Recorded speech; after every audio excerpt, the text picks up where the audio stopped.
పోసాని కృష్ణమురళిని విచారణ చేసింది సిఐడి.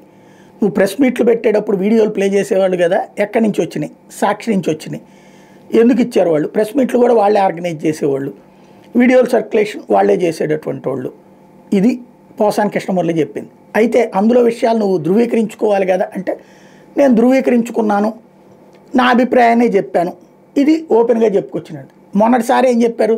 సజ్జల స్క్రిప్ట్తోనే నేనంతా చేశాను, సజ్జల భార్గవ్ దాన్ని ప్రచారం చేశాడని చెప్పాడు అని పోలీసులు విచారణలో ఫస్ట్ టైం చెప్పాడు అన్నటువంటిది ప్రొజెక్ట్ చేసుకొచ్చారు. ఇప్పుడు సిఐడి విచారణలో చెప్పింది ఏమని చెప్పుకొచ్చారు అంటే, ఈ ముక్క రాసుకొచ్చారు, ఇట్లాగ చెప్పాడు ఆయన అన్నటువంటి.